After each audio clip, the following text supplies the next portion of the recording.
Good evening, everybody. Tonight, we're going to talk about one of the most important elements in our community's transportation network, the Woodrow Wilson Bridge. As you know, the bridge crosses the Potomac River just south of Washington, D.C., and connects Washington's Maryland suburbs with its Virginia suburbs. The bridge also carries I-95, the most important north-south highway on the East Coast. The bridge is important for more than just the traffic that it carries. It enables the urban development of Alexandria, Virginia, and Prince George's County, Maryland, and influences the environment and quality of life in both of those communities and beyond. That means a lot of people in those communities care a lot about how big it is, what kind of economic opportunities it creates, how much noise and air pollution it generates, and a host of other issues, including what it looks like. When it came time to replace the bridge in the 1980s, all of this interest and concern came to life, and the standard transportation planning methods couldn't handle them. So the two states, Maryland and Virginia, had to try something different. The replacement bridge that we see today is the result of two unprecedented events that happened over a 20-year period. A transparent collaboration between governments to plan for the height and width of the bridge, and a best bridge competition to determine what it would look like. And then I'll finish with a discussion of what's next for the Woodrow Wilson Bridge in the years to come. But let me start with the original bridge. It was built in 1960 in the early years of the interstate program. It had a drawspan, as you can see. It had 6 lanes of traffic, but the traffic grew much faster than predicted. There were more trucks than predicted, and the trucks were heavier than anybody had anticipated. So by 1985, the bridge was jammed and falling apart. The two states got together and decided to try to put a proposal together using their normal planning methods. And what they came up with was a bridge that would be 150 foot high in order to eliminate the drawspan and accommodate all kinds of whatever ships might come up the river, and would be 14 lanes wide in order to accommodate the traffic that was forecast to be coming over the following 20 years.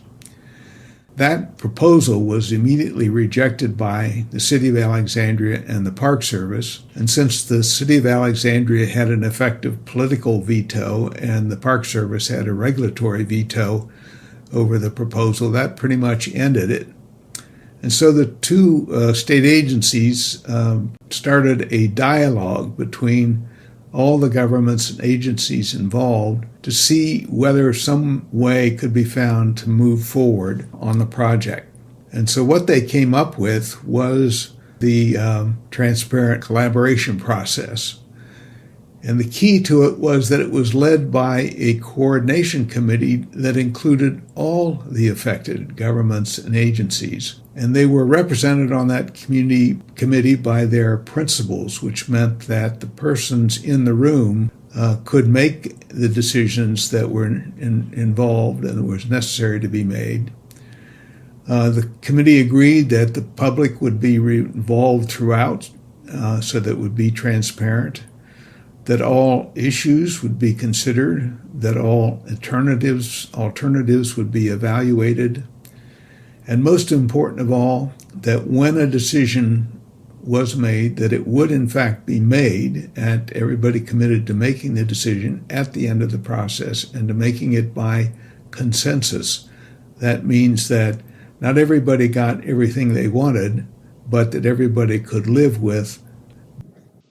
I'm not going to go through these names, but there are a couple names here some of you probably recognize. Representing Alexandria was Terry Donnelly and Patricia Ticer, who were the mayor and the former mayor at the time.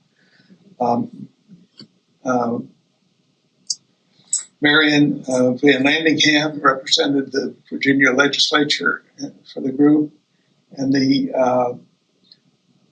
heads of the two transportation agencies, the head of the Virginia DOT, David Gare, and the head of the Maryland Highway Administration, Hal Kassoff, were the representatives on the coordination committee. Coordination committee met roughly monthly. Most of the time, these principals were there and discussed the progress of the study. And this is where they met. At the photo on the right is the office on Union Street that we established for the project. The most important thing here, though, was that because all issues were going to be considered, that meant that the consulting team had to be a multidisciplinary team, not just engineers, but engineers plus architects and landscape architects and environmentalists and archaeologists and community outreach specialists. So you had a whole range of people working on these processes. And it was led by not an engineering firm, but by an urban design firm, because some of the issues were not engineering issues. Some of the most contentious issues were not engineering issues. So an urban design firm actually led the group, and my role in this whole process was I worked for the urban design firm and coordinated the engineering, the architecture, and all the other technical work that went into it, and presented that to the coordination committee. So the issues, I'm not going to go through every single one because there are a whole bunch, but the main ones for Alexandria were the height of the bridge. They wanted to keep it low so that it wouldn't affect the views from the historic areas, wouldn't affect Old Town. They wanted to protect what was at the time known as Hunting Towers, which was a moderate income housing development that was right adjacent to the bridge, had 3 towers. It now has 2 because of I-95 being widened, and it's now called Bay Yard or Bridge Yard. And they were also concerned about Jones Point Park, of course, and about growth. And there was this debate, which I understand is perennial and continuing in Alexandria about growth versus no growth. And the consensus that sort of emerged at the time was that the no growth applied to Old Town and the areas immediately around it, and the growth, at least the city administration, was saying that it should occur and was wanted in the Eisenhower Valley. Prince George's issues were much simpler. They were looking for growth. They wanted it as fast as they could get it, and but they were concerned about impact on residential areas. The state DOTs had a different slant on things. For one thing, they didn't want a draw span, which meant that they needed a 150-foot high bridge. So right away you see there was a conflict. They wanted sufficient traffic capacity, which to them meant 14 lanes, and they needed to have something that could be where the environmental impact could be mitigated and that they could fund. And Federal Highways was the other big actor because they provided a big chunk of the money and also were required to approve the environmental impact statement and issue a record of decision, which was the formal step that allowed the project to go ahead. I'm not going to try to discuss this in any detail, but because all issues would be considered and all alternatives would be evaluated, you had to have some kind of process to control the thing. And this was the way we tried to illustrate our process. And you can see it looks like a big funnel. And the idea was all of the issues and all of the ideas and all the concerns go into the big end of the funnel. And then they're sort of looked at and evaluated and ideas developed for what can we do about this and what can we do about that, and combined into alternatives. And then those alternatives are evaluated and ranked, and gradually the funnel narrows down until at the very end you get one alternative that is the one that can be taken through the EIS and the public hearings. So that was the basic approach to this. And one of the reasons for the big wide end of the funnel is that people have a lot of different ideas. And they're not convinced you're listening to them until you try out their idea, which means you have to try out a lot of stuff, which most of the time, most engineers would say, oh, that's crazy, we're not even going to look at that. Well, then you've turned off the public right away. So we wanted to avoid that mistake. So the public involvement was really intense. We had citizen work groups that investigated things like traffic or environmental or historic preservation. 4 on the Alexandria side and 4 on the Prince George's side. Everything was matched across the river. We had town hall meetings, 5 on the Alexandria side, 5 on the Prince George's side, 4 public hearings, 2 and 2. This is a photo of me, one of the public town hall meetings. I think it was at the Lyceum, judging from the decor. I was younger then. You can see I have not changed a bit, though. And one of the big issues and alternatives we had to deal with was height, as I mentioned. And I'm not going to talk about all the issues and all the alternatives, but this one was a difficult one, an important one to deal with. And so we tried to illustrate the differences between the different heights by drawing up what a bridge might look like at that height.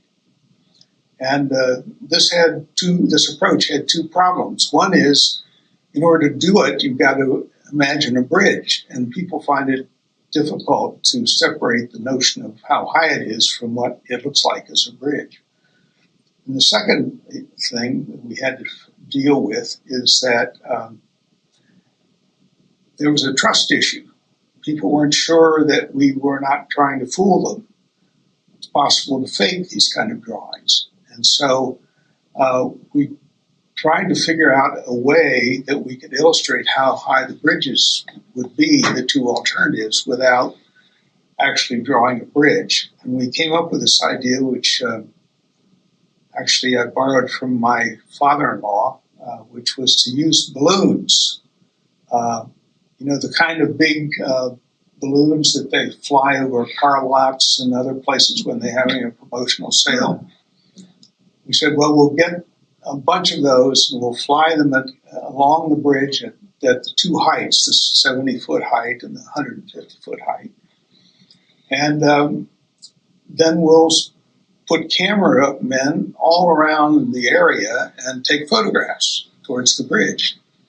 And if you could see the balloons from that location, then you'd be able to see the bridges. And if you couldn't see the balloons, you wouldn't be able to see the bridges either. So that's what we did. We had cameramen stationed in about 20 different locations around the region. Some of them very obvious, like Dykes Marsh and Jones Point Park and that torpedo factory. We even had cameramen on the 4th floor of City Hall because some people were worried about, well, maybe we'll be able to see the high-level bridge from City Hall. But we had them as far away as Fort Washington and Mount Vernon, aimed back at the bridge. And at the appointed time, they were to take a picture and see what showed up on the photo. So we got the bridges up on sort of a nice sunny day in June, with the balloons up. And this is what typical of a lot of the photographs was that from certain locations, and this one was taken in Jones Point Park, you could see the 70-foot balloon and then above it the 150-foot high balloon, and form an idea of how high the bridge would be once it was built. And one of the things that's quite clear from this view is that 70-foot high bridge, and you have to remember in Jones Point Park, it's still climbing to get over the channel, so it's not quite 70 feet high at those locations, but it's getting there. The balloons were actually below the tree line. And in fact, we'll look at a photo later of the new bridge, which shows that's exactly where it landed. But the 150-foot high balloon was up above the trees and clearly would be visible. So this turned out to be very helpful because the people who were worried about the 70-foot high bridge realized that, hey, that's not so bad. I can live with that.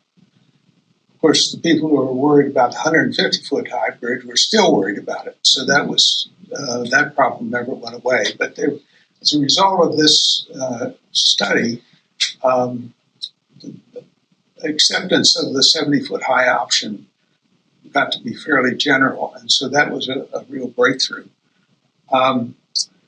So that was the balloons. By the way, you couldn't see the 150-foot high balloons from the city hall, so it wasn't going to be a problem either way. But anyway, so that turned out to be a success. But later in the day, things started to get a little bit interesting because the wind had picked up.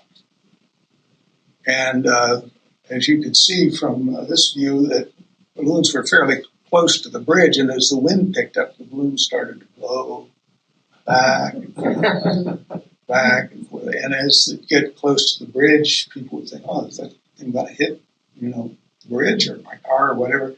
And blow away. So traffic started to slow down. We even made the noon traffic report, because some irate driver called the radio station and said, "Some idiot's flying balloons over the Woodrow Wilson Bridge and traffic is backed up for miles." And we heard that. We hustled our crews out there and we got the balloons down by about 2 o'clock. And the traffic abated by the noontime rush or the afternoon rush. So everything was fine. Nobody ever actually pinned it on us. So that was good. But it did solve us a problem for us. Another issue I wanted to talk about is the crossing of I-95 by Washington Street. And you have to remember that before there was a 6-lane bridge here, a bridge that was crossing 6 lanes of I-95. Well, now that was going to be much wider, maybe as wide as 14 lanes.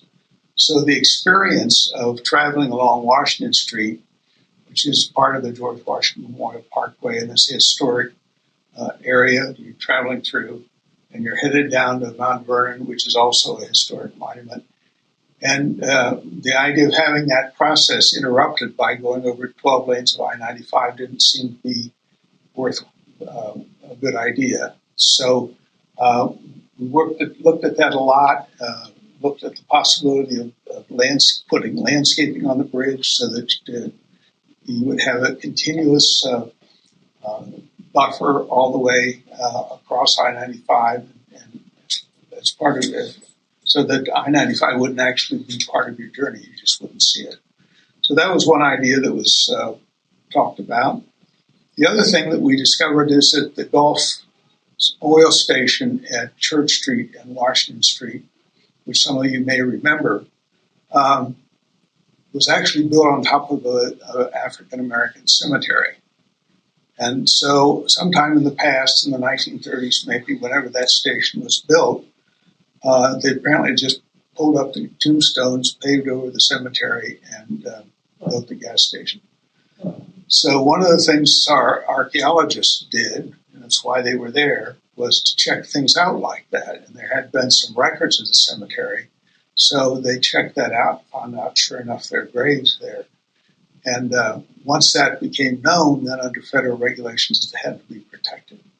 So that plot is now memorialized as the Contraband and Freedmen Cemetery. And they've done a really great job with it. I had nothing to do with that part of it, but the people who took it over have really done a great job with it, and it's very worthwhile to see. So that's the kind of thing that went on over 3 years. We got a whole bunch of reports and a whole bunch of maps and all kinds of stuff for the coordination committee to look at. Every month when they met, we'd be reporting on some other aspect or alternative or issue they'd asked us to work on. And by the way, all of these meetings were open to the public, and sometimes people just walked in off the street and said, hey, what's going on? And so we had that kind of interchange going on at the same time. But when we got to the end of the process, the coordination committee wrapped it all up and carried it off to Arley House in Loudoun County for their final decision-making meeting. They didn't take us along, so I don't know exactly what happened there, but here's the decision that came out of it. The bridge would be 70 feet high and would have a draw span. It would be 12 lanes wide, and the lanes would be assigned with 6 local traffic lanes, to 3 in each direction, 4 express traffic lanes, 2 in each direction, and 2 lanes that would be reserved for a future metro track. And those lanes are out there today and are unused. So you see that the highway agencies didn't get everything they wanted, but they did get a new bridge, and they did get a wider bridge. And at the same time, everybody got a new bridge, which was important because the old one by that time was wrecked. And the 14-foot wide pedestrian bike trail is a facility that had never existed before. It wasn't a way for pedestrians or bicyclists to get across the river at that location. And that's become very popular, and if you ever have a chance to use it, you should. And then the plan included landscape crossings for I-95, for Washington Street, and for the bicycle trail on the Maryland side. And then the committee said it should be built in the tradition of Washington's historic bridges. And that's a phrase which has a very specific meaning that I'll explain in a few minutes. But that was the decision that came out. And just to show you the difference in height, this photo from the construction period shows the old bridge and the new bridge together, and you can see there really isn't all that great a difference between the 50-foot high bridge and the 70-foot high bridge. But the reason, by the way, that the 70-foot number was picked is that 80% of the openings for the old bridge were for recreational sailboats who had masts up to 70 feet high. So by raising it 20 feet to 70 feet, you eliminated 80% of the openings. But of course, to get to the ocean-going ships, get rid of the draw span entirely, you had to raise it to 150 feet. So this was a solution, and now that the old bridge is gone, I bet most of you in this room couldn't tell me that the new bridge looks higher than the old bridge. It just, isn't that big a difference. So the next step was the environmental impact statement and the final approval. And I wasn't involved with the project during this period. As it happens, Kevin Hinu, who's in the back of the room, he was in charge of the Federal Highway Administration team that approved these things, but I wasn't particularly involved in this. And so that brings us to the second of the unprecedented events that happened. So if you'll excuse me a minute.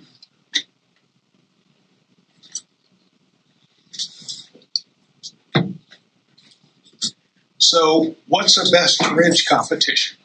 Well, the typical way that you select a consultant for a big project like this is that you ask well-known designers and consultants to send you in their credentials, and then you rank their credentials and you pick one of them and hire them to do whatever the project is. This was done entirely differently. What they did was they asked 5 consulting teams with equivalent credentials to design 5 separate bridge designs, each one independently done however they wanted to do it. Then they asked a jury of community representatives and experts to pick the best bridge. And once they had picked it, then the team that designed that bridge got the contract to design the bridge. So that's how this was done. I was recruited by one of the teams as their bridge architect, so that's how I got re-involved in the project. And of course, this process had some very specific rules associated with it. So here are the very specific rules that were part of the this competition approach. First, they had, of course, to meet the coordination committee's requirements. But a second and very important requirement was that everything that's submitted as part of this design competition had to be anonymous and identified only by letters, A, B, C, D, etc. And also the submission drawings had to be standardized. So we got a list of, we could submit 10 sheets. Here was the size they had to be. Here were the drawings that had to be on each sheet. And that was it. No embellishments or anything. You had to meet that standard. They didn't even allow us to do our own visualizations. A separate consulting firm was hired to do everybody's visualizations so that they were all the same. And so you couldn't gain some points by making your trees prettier or something like that. And we never were allowed to talk to anybody, not people from the state, not the jury. We never presented to the jury. So it was all very controlled as to what we submitted. And then finally, the jury's decision would be final. So I'll explain this. Statement in the tradition of Washington bridges basically means something that looks more or less like the Memorial Bridge or the Key Bridge or any of the other historic bridges in Washington, which are basically strings of arches. And in this particular case, the Memorial Bridge had a draw span in the middle of it that was active, I think, until about 1955. And it sort of looked like all the other arch spans, but it wasn't. And so that was the sort of sense of what we should be aiming for, is something that looked like a string of arches and where the draw span pretty much matched the rest. Here's the jury. I think many of you will recognize Kerry Donnelly, sort of in the third guy from the left. And the guy to his left is Harry Hughes, who was an ex-governor of Maryland and who agreed to be the chair of the jury. I'm not going to identify all the rest, but I am going to pick out one other, and that's the gentleman standing to Donnelly's right, and that was Harry Robinson, who was representing the Commission of Fine Arts in Washington. And since the Woodrow Wilson is considered part of Washington's monumental core, I won't try to define that for you, but it is. And he was involved, had an official role in approving the design, and was part of the jury. And he made a very useful comment that I'll talk about in a minute. And so this group met for 3 days, reviewed all of our drawings, discussed what we had submitted, and made a decision. And they picked entry B, which happened as it was our entry. So we were, of course, very pleased with that. And Robinson's statement of why they picked it is because the V piers made it look like the hands of Neptune were reaching up from below the water to support the bridge, which was a bit poetic in our minds, but that's what he said. And of course, we had won, so we felt good about that. And so we, immediately the states turned around, awarded our team the design contract, and we got to work on the design. So now I'm going to talk about the bridge and what was actually built out there, starting at the bottom, which is the foundations. And one of the things that most people probably don't realize is that the bottom at that location is mud for 200 feet before you get to rock or anything solid. So all of these piers have 70 or so steel pipe piles under them. And to give you an idea of the size of the pipe piles, they're 6 feet in diameter, which is about the size of the width of that screen. And so they're huge, and there's 70 of them. And they took a while to drive them, which is why those of you who had to live through the driving process remember it.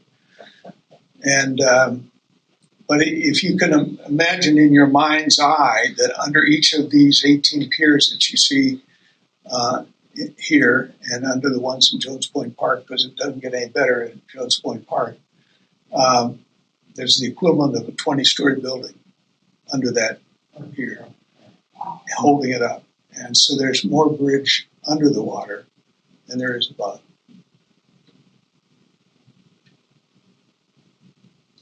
Here's what the V piers look like as they come out of the water. And these are all done in segments. You can see the light gray lines that represent the joints between the segments.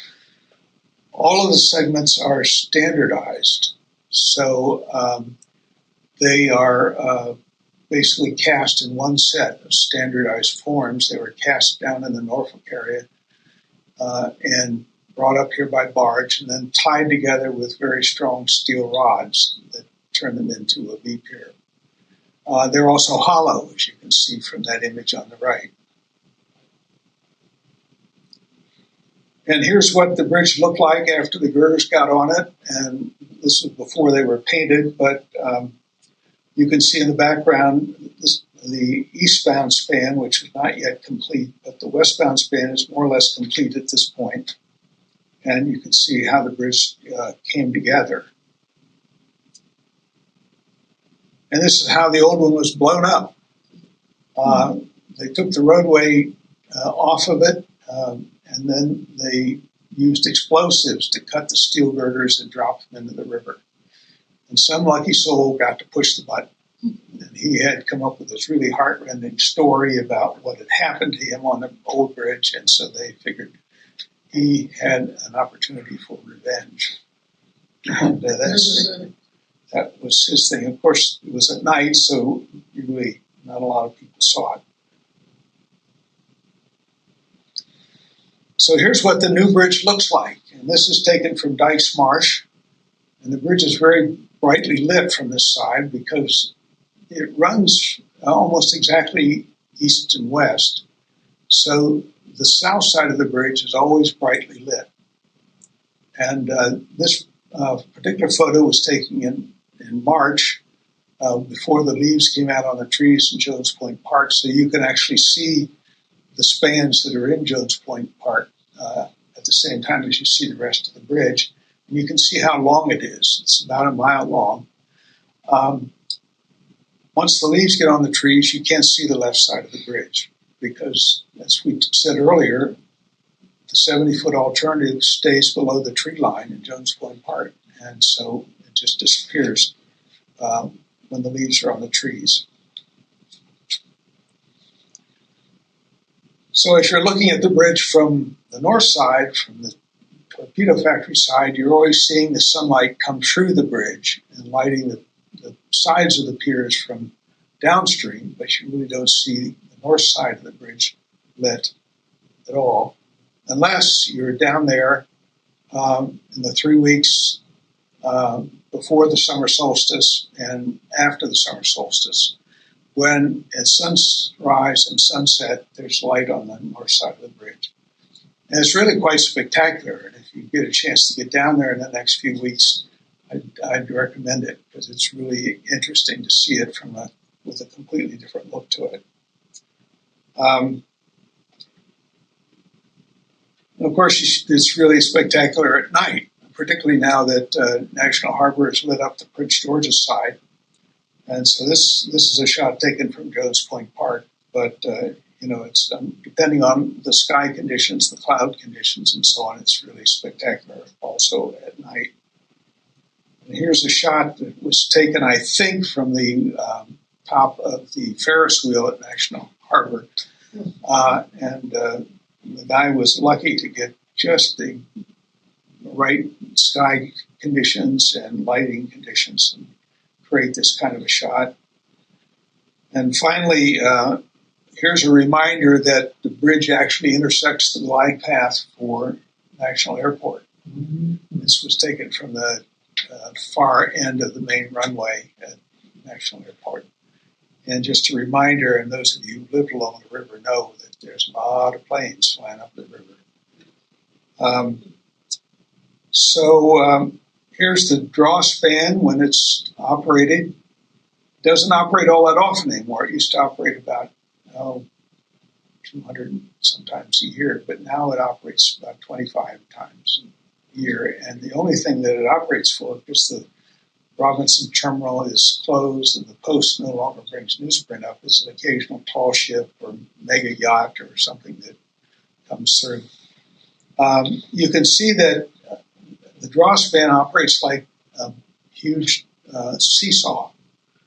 And you can see the counterweights for each leaf kind of below the roadway in the V piers. When the leaf goes up, the counterweights go down. And that's what balances almost all of the weight. So it really takes a surprisingly small motor to raise and lower the thing. And here's what it looks like inside the draw span. And in the image on the left, you can see the left-hand arrow pointing to a tiny little door in the base of that pier, which gives you an idea of how big those piers are.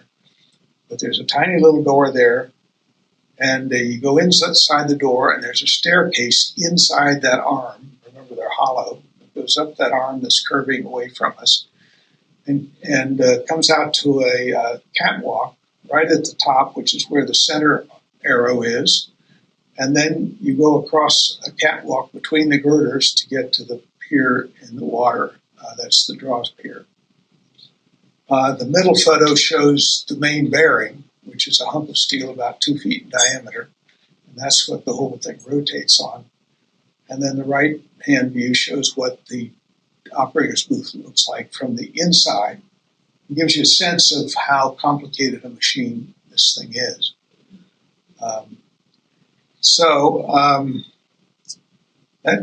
And the last thing I want to talk about with regard to the bridge itself is the area below the bridge, which we worked hard on to make it an attractive space for people to use for all kinds of things, but particularly play. We were hoping that there might be soccer games that would go on under the bridge. There's enough space between the piers and below the girders that you could play youth soccer under the bridge. But the Park Service and the city didn't want to spring for an artificial turf field because you can't grow grass under the bridge. There's not enough rain. So it was all paved over. But a lot of people use it for things like tricycle riding or bicycle riding. The trail to Mount Vernon crosses through there on its way to the Alexandria waterfront. Family groups gather for picnics or whatever. There's basketball courts under there.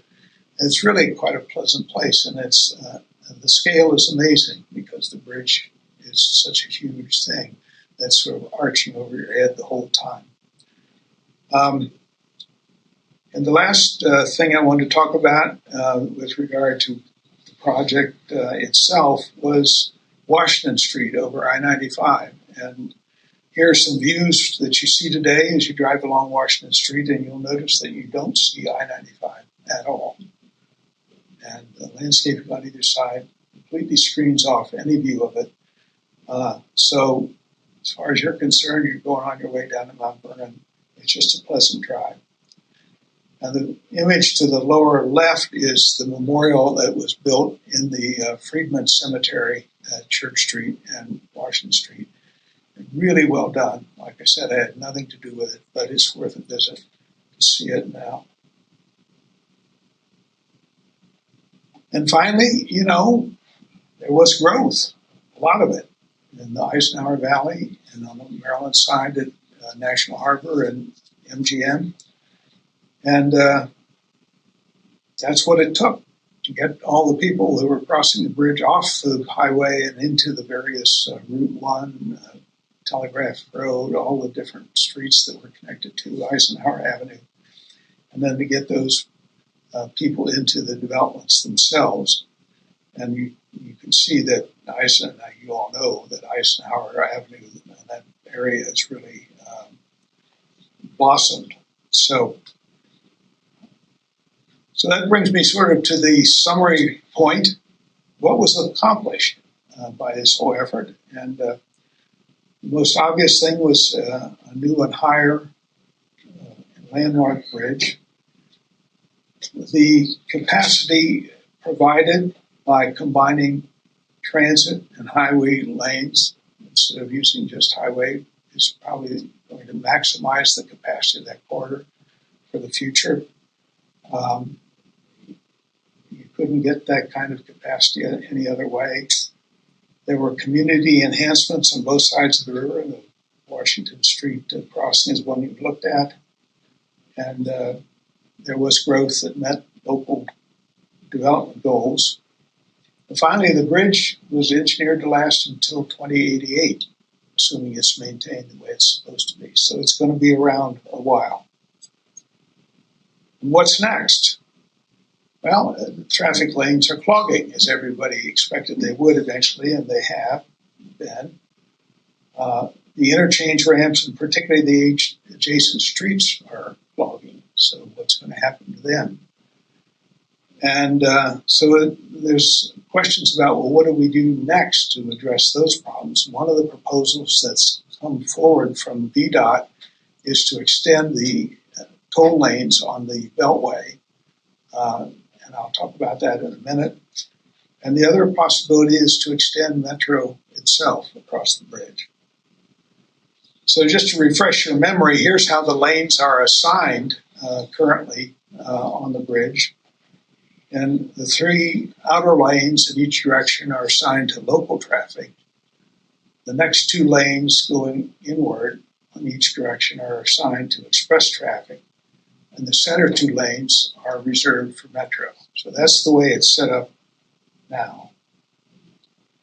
So what VDOT is proposing is that the Beltway express toll lanes be extended eastward from Springfield all the way to the Woodrow Wilson Bridge and across into Maryland.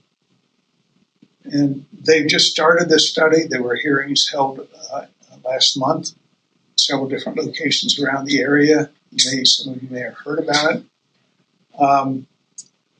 It's not clear at this point whether they are just going to take the existing express lanes and put tolls on them, or whether they're going to also try to expand and take over the Metro lanes. But that's so far has been clear from any of their material. But this is the kind of decision that's going to be made in the next year or two about these lanes, and it's going to affect, of course, the Woodrow Wilson Bridge as well as all the areas around it. And if you're concerned about these kind of issues, I urge you to get involved with the VDOT study and make your views known. And the other thing that's starting to happen is that Metro is starting to talk about what they expect to do over the next decade or two. And in September, they announced a plan that would turn the blue line into a loop, starting with a second crossing of the Potomac in the Roslyn area that would go into Georgetown and extend across through the center of the district to Union Station, and then come south through the district into Prince George's County in the vicinity of the MGM development in National Harbor, cross the Woodrow Wilson Bridge, and connect to the Blue Line in Huntington, the existing Huntington station.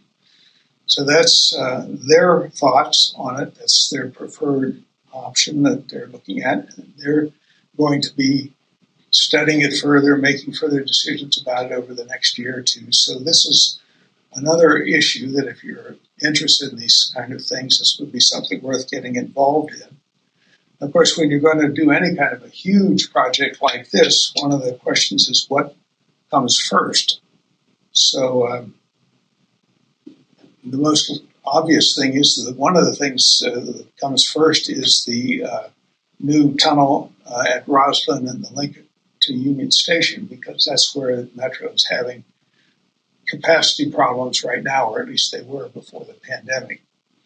And if that kind of issue materializes again, and it probably will eventually, they're going to have to do something about it at that end.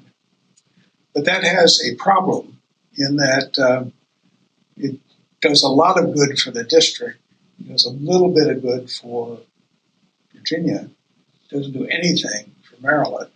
And remember, Metro is a regional compact, and all of those governments have to get something out of activities when they're started. So if you look at segment 1A down at the bottom and start looking at the link across the Woodrow Wilson Bridge from Huntington to, say, MGM, then that's also a usable link. It would do a lot of good for Prince George's County in Maryland, of course, but it also do a lot of good for Northern Virginia and Alexandria and Arlington and all those growth areas that are taking place there. It would also be the quickest, easiest, and cheapest part of this whole plan to build because the Woodrow Wilson Bridge is already there. And when you're starting a huge project like this Blue Line Loop, it's always nice to get something in the ground quickly and get it started. So I would say that a good case can be made that the really first link ought to be the Woodrow Wilson Bridge link. But again, if you're interested in these kind of issues, you want to get involved. Me and my generation have had our shot, but it's really up to the younger generation to decide what they want to live with going forward. And these are the kind of decisions that once they are made, they're good for a generation and they can't be changed. So it's important to get involved with them. And that brings me to the end of the presentation, and we've got a little bit of time left for questions. So we're glad to answer them. Yes, sir. First, sir, a great presentation. Thank you very much. You're welcome. So, two questions. What happened to the debris of the old bridge? And secondly, unrelated, if you're a tall ship or something and you want to go on the bridge, how do you who do you notify? How do you do that? What does it cost? All right. The first question is the stuff that was taken off the top of the roadway deck was put in trucks and carted away. The stuff that was dropped in the river, they fished it back out again and carried it off somewhere. Maybe, I'm not 100% sure of this, but I think they took it somewhere down in the bay and put it in an oyster reef or something like that. But it's gone. It's gone. It's gone. Okay. So if you are, piloting a tall ship or a mega yacht, I believe you would be contacting either VDOT or the Coast Guard. I'm not sure which, but there's a schedule. You have to provide 24 hours worth of notice in advance, and then you can go through. I don't know that they're charged anything specific for it, but like I say, it rarely happens. So I just don't know anything more beyond that. Anybody else? Judy. Is that bridge, the people up there in the tower over it, is that manned all the time or just when somebody's coming? Just when someone's coming. Because there's nothing else they have to do. No, I mean, that was one of the things they realized, that people were making a lot of good money off the government by sitting there reading magazines. So they stopped doing that. Anybody else? Oh, I just want to say one thing. The plaque on the old bridge, profile of Woodrow Wilson, says it was opened and dedicated on December 28, 1961, which is the day we were married. We were not there. And we didn't know it until we lived in a little fishing cottage about a couple of miles down the river where we were first married. So the bridge, as far as I'm concerned, has always been there. But we noticed that's what it said anyway on the plaque. Okay, I think that's his birthday, too. I don't know about his birthday, but it was our wedding day. Congratulations. 60 years ago. We were talking about it briefly before this talk, and there was some thought that maybe the bridge was not actually open to traffic until the whole Beltway was open. but it could be that the bridge was dedicated before that. Yeah. That I just don't know. That's very possible. Anyway, and the bridge wouldn't have been any good without the roadways connecting to it. So. I would also say that we weren't thrilled. We hoped there would be a tunnel, Yes, so there would be, but we were reluctantly having to say when it was done, it really is beautiful, and especially because we sail on the south side of busy from Dyke Marsh in that area, yes. and the sun on it is just beautiful. It's graceful. Good. So we reluctantly had to admit it was. Little did we know, Frederick. No, I appreciate the positive comments. We did look at tunnels back in that funnel phase. We looked at tunnels, and they were very expensive. They're roughly 3 or 4 times what a bridge would cost. But and I got into trouble once. During that time, I was invited to go down to Fort Belvoir and make a presentation about what we were doing on the project, and I went through what we were doing at the time. As it happens, one of the alternatives we had on the table at the time was a tunnel, along with a couple of variations of the bridge. And let's see, I think the bridges were estimated to cost in the neighborhood of, a billion, I'm sorry, you got to keep the numbers straight, to $1.5 billion, and the tunnel was about $4 billion. Mm-hmm. And so I was talking to the Corps of Engineers in Fort Belvoir. So that was the group that invited me to come down. And so one of the guys got up and he said, "Why on earth would you ever even consider something? It's so expensive. It's $2.5 billion more than the bridge." And so I said, being kind of in a smart mouth mood, I said, "Well, it's not that much, really. It's only about a B-2 bomber." Oh, no. That's something different. So anyway, but it was just too expensive. And they're also, of course, expensive to operate because you have to ventilate them. Once you have to ventilate them, that means someplace all the exhaust has to come out. So then it's an air pollution problem.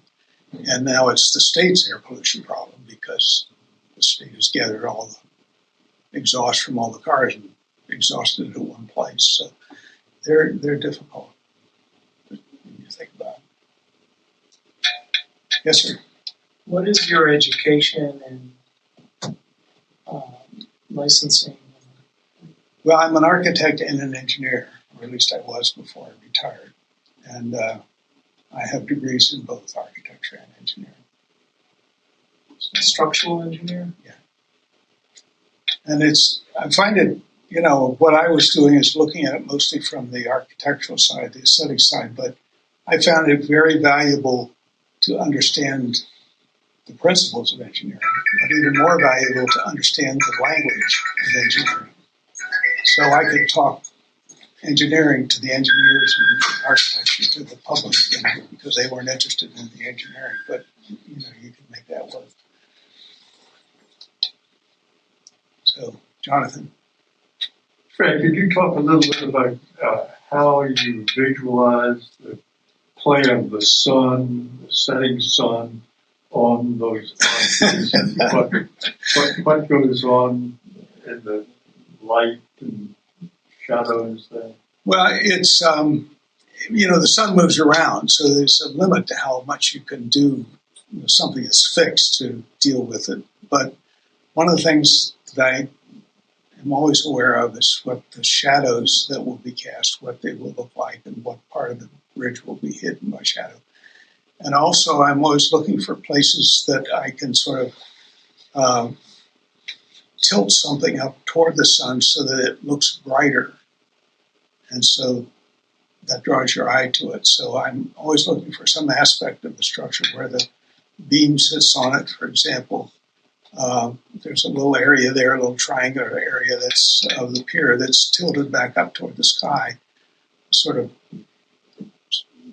shine more brightly, if you will, from the skylight or from the sun, and sort of draw your eye to the point where the beam is sitting on the pier. So that's one example. It is. It's spectacular to watch the sun go down. Yeah. From Gottemoeller. Is it? Yeah. I'll have to try that. I've done the summer solstice where I'm looking at it from the torpedo factory, but I've never watched the sunset from the other side. So, well, I think Deborah's standing up, which indicates they're probably going to lock the doors in about 2 minutes. So. We'll still be able to get out. All right. It locks people from getting in. Oh, all right. So, are there any other questions? Thank you. Well done.